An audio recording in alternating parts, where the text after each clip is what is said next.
we get this question so often, right? Like, how did you launch so much so quickly? And like the oversimplified answer is just ask them what they want and then deliver what they asked. The reason the market is so saturated is because there is no barrier to entry. You can create a supplement brand and come out with it within 14 to 21 days right now. Yeah, you can start, but can you sustain it? Starting and sustaining are two whole different things. So true.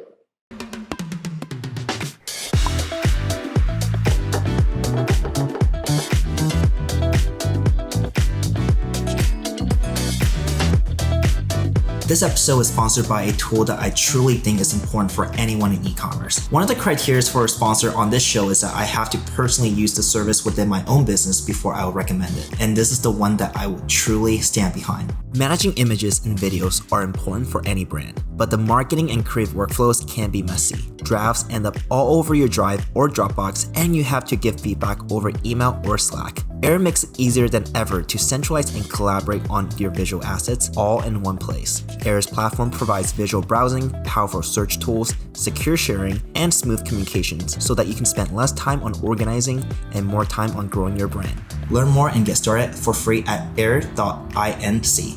That is AIR.inc.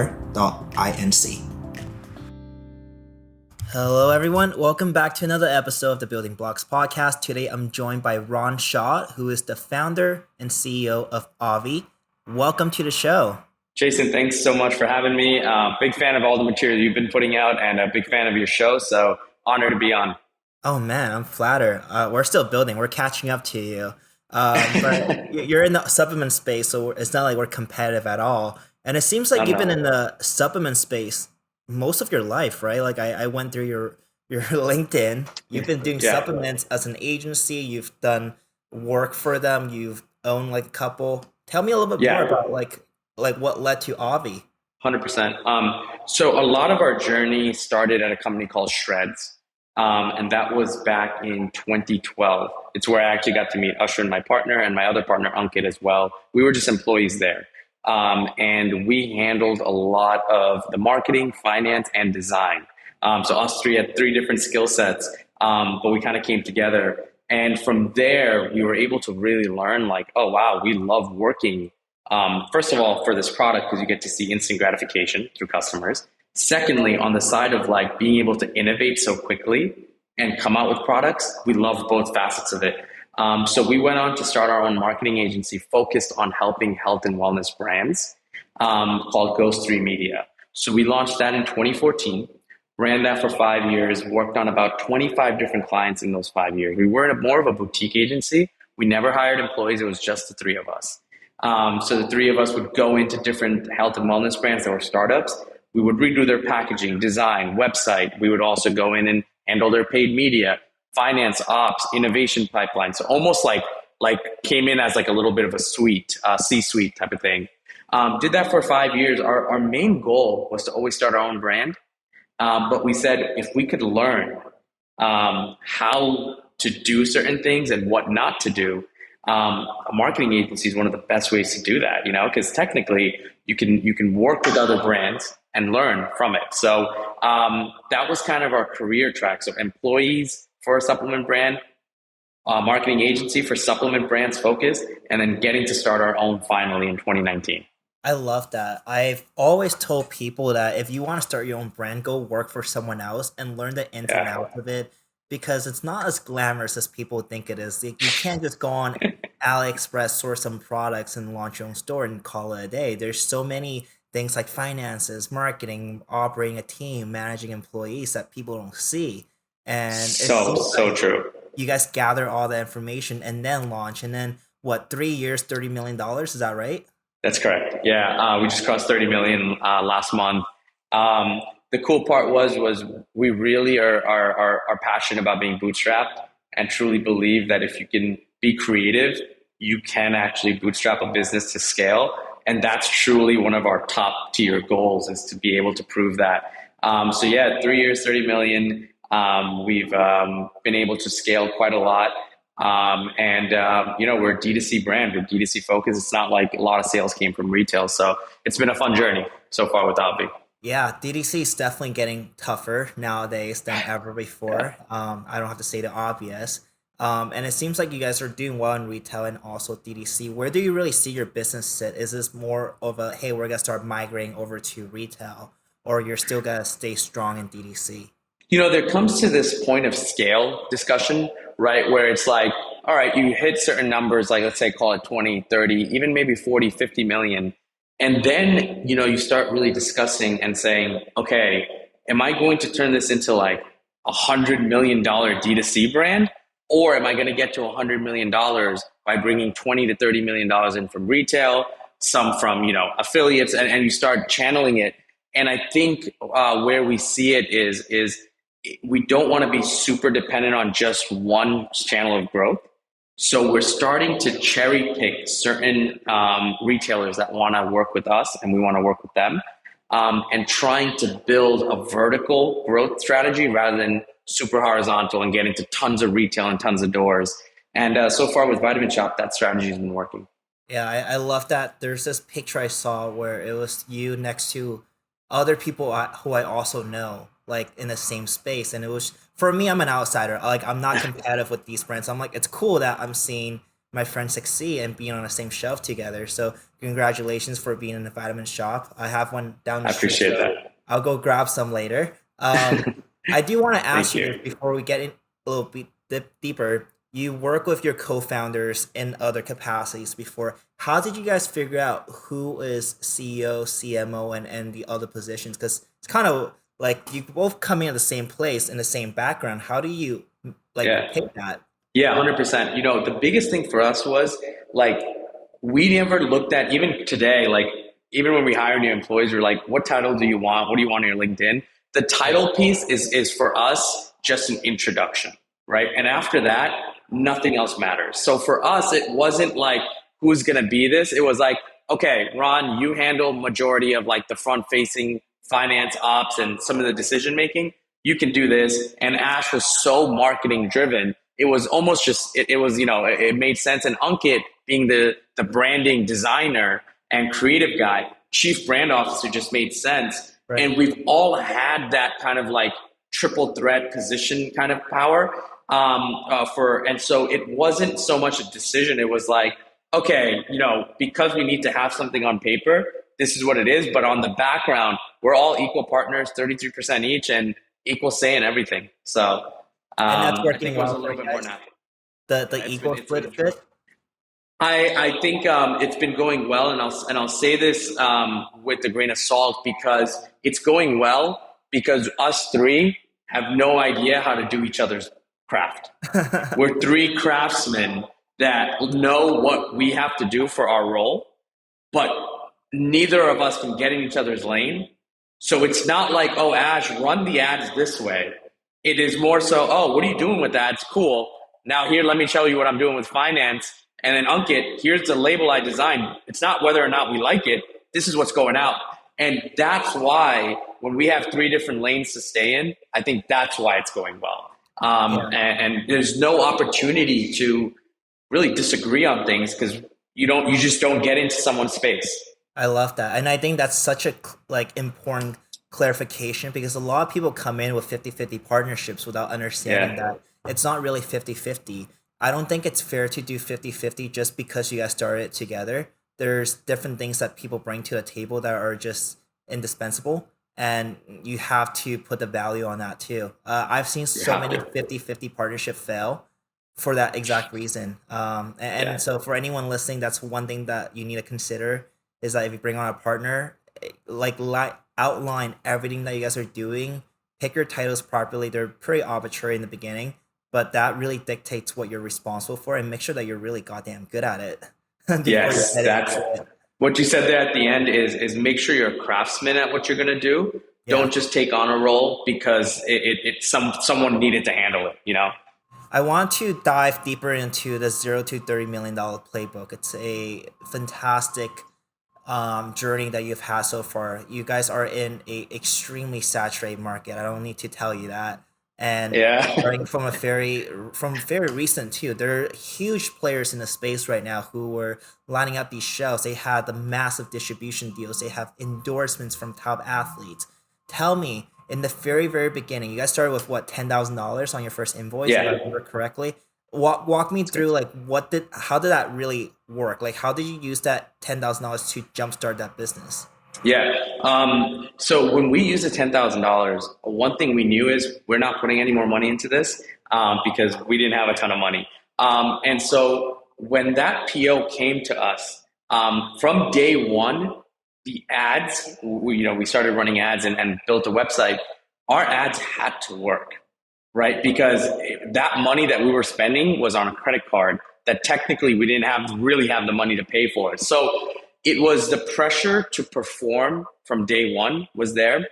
But I'll again put some grain of salt there is we have had 8 years of experience prior to that where we kind of knew this is the type of website that's going to convert. These are the type of ads that are going to work.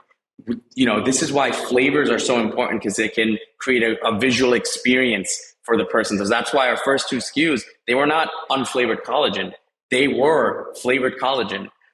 It's why Ankit designed the packaging to be pink because we knew we need scroll stoppers inside of the Facebook and Instagram experience. So part of it was kind of like engineered to like every piece needs to be perfect on launch so that every penny can make 3 pennies. So that was from day one was, okay, we have to come at a good ROAS. And I think because we went such a loud and explicit way with our branding and marketing, we were able to convert fairly well right from the get-go. This is pre-iOS days. Again, I always don't want to make anything seem too easy, but it was easier, right? I'm sure you can agree to that.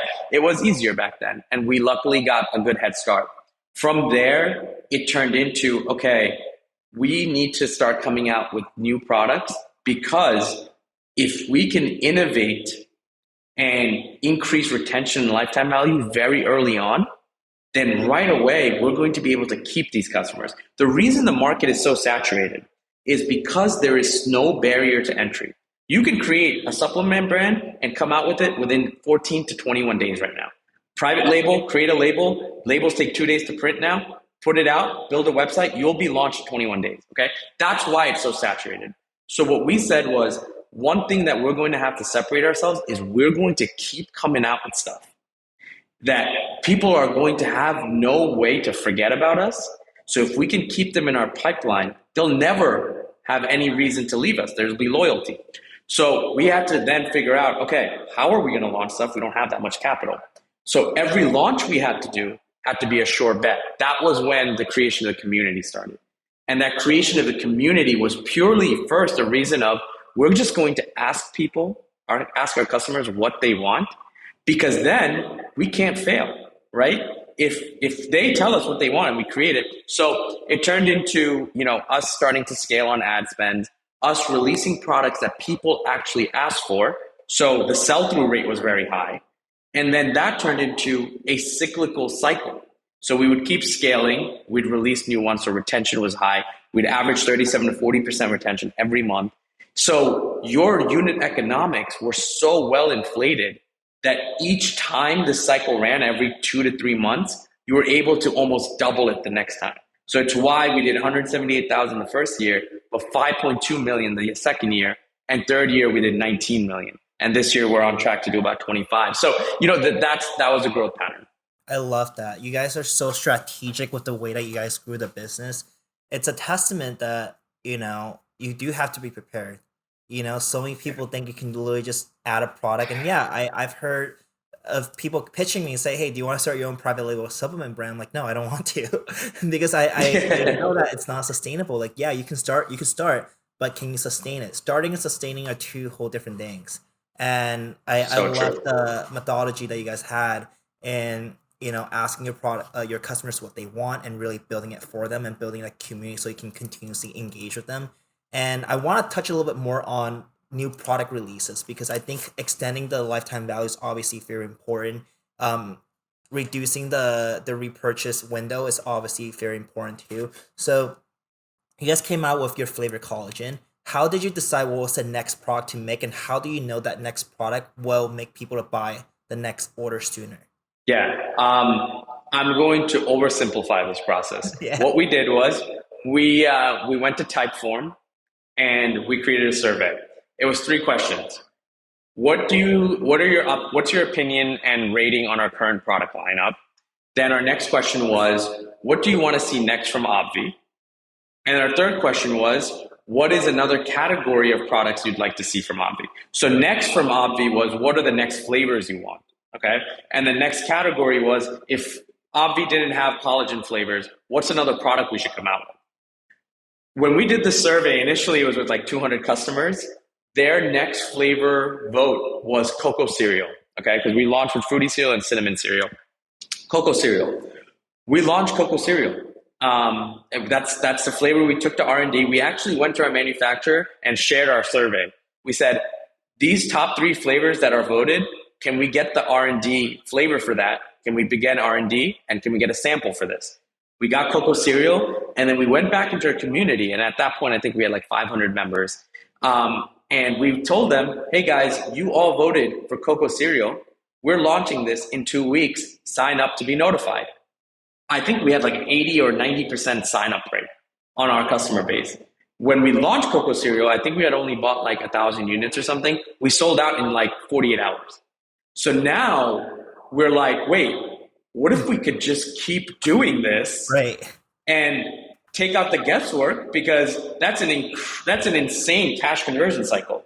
Right. And so we kept doing it, and now 44 launches later total out of all products that we've done, every single product besides the first two that we launched was decided by our community through a type form.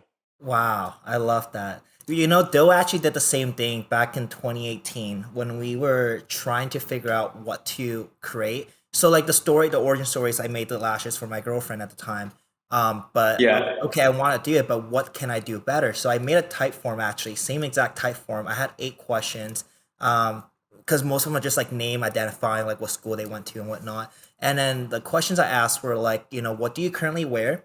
What do you like or not like about it? And if you had the ability to change one thing, what would you change? And there's Oh, actually I a lot like of that. common denominators like, oh, they're irritating, you know, they poke my eyes, they fall off midway. If I could change something, I'll make the band thinner, I will make the hair softer, I'll make the styles more subtle. I'm like, yeah, that's easy. I could do all that. Yeah. And so that's how we make our first 4 styles.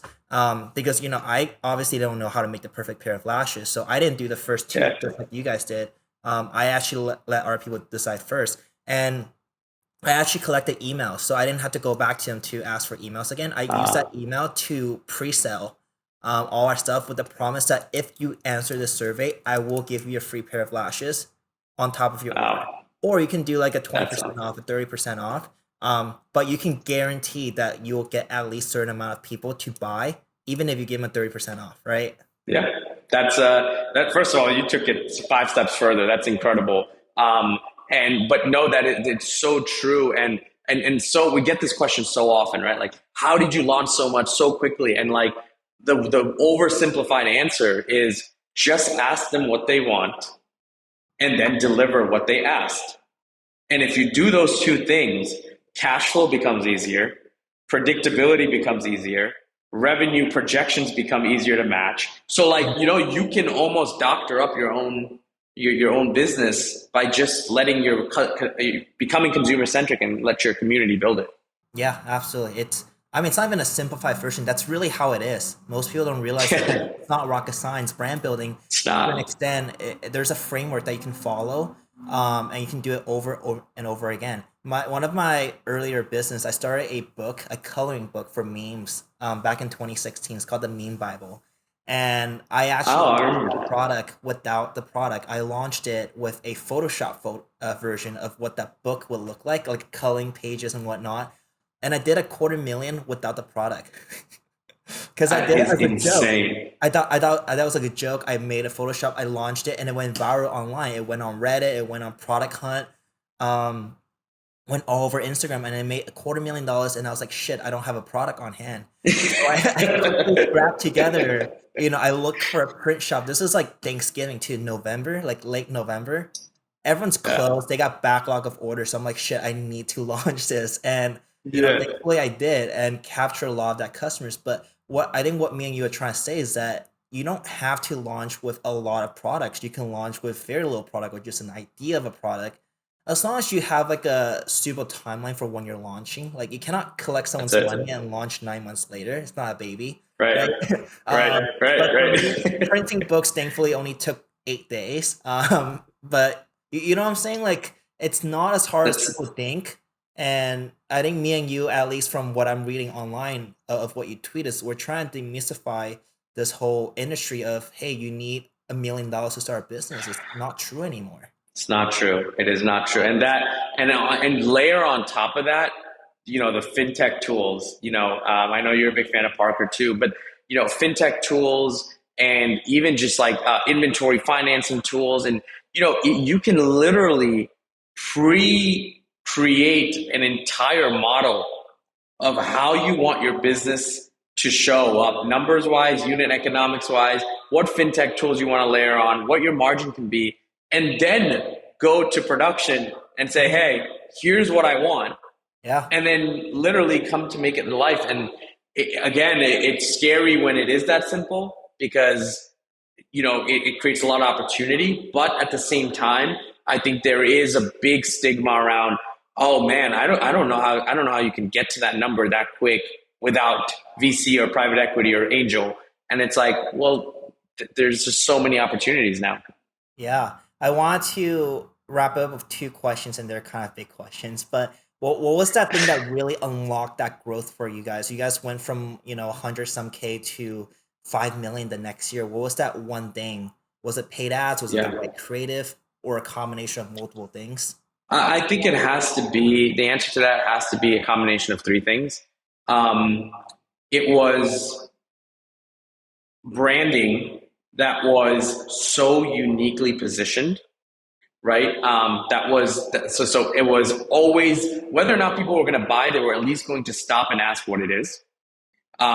Secondly, the community being there as a gateway for all our traffic, as a place where almost from day one we had brand evangelists. It created a lot of confidence in the consumer purchasing cycle. And then lastly, being at a time where, again, having someone like Ash on the team, on and pre iOS days, ad spend being able to be scalable from 1K a day to 5K a day without thinking about it, that was very powerful. So I think a combination of those three things, because you can be the best media buyer, but if you have shitty content or you have not the best looking brand, it's not going to do the same damage. So I think you need a combination of a few things. I love that. And the next thing is, what were some of the scariest times you've had as a CEO? Oh, it's a great question. My my scariest time was actually when we were launching our protein bars. We were supposed to launch them in April, and it was April of 2020. And of course, that's height of when all the pandemic stuff started and stuff like that. It got delayed to July 1st. And when we got our bars at the manufacturing plant, half of them came melted Stop. because they were like coated, and stuff like that. Yeah. And it was a scary time because in this point, you've spent maybe $50,000-$60,000 on launching a new category. It's not even like an extension to my product. So what we ended up doing, was we basically let people know, hey, as soon as you get our product, don't even open it, put it in the refrigerator, right? And again, having gateways of communication to our customer base in a community format and email, text, every single channel, we were very upfront and honest, and we had no idea what to expect. But then it turned into where our product became, wait, if you have these refrigerated, they actually taste like a candy bar. And so it turned into like this huge play on the bars. Like now everyone refrigerates our bar before eating them. So it was a very scary moment because getting into food beverage when you're in the supplement industry can make or break you. And then I think the one other one that was really scary was when our first stock out happened, where we basically oversold even a few units and we were back ordered. What I thought was going to be the end of our business because everyone's going to be like, why the hell are you sold out? Turned into extreme FOMO that turned into a restock that did double our initial launch. Wow. And then our strategy now has been, we're going to stock out on purpose and buy limited runs on every run. So we stock out, let FOMO happen, let the feedback come. The restock has always doubled our launch now in terms of revenue.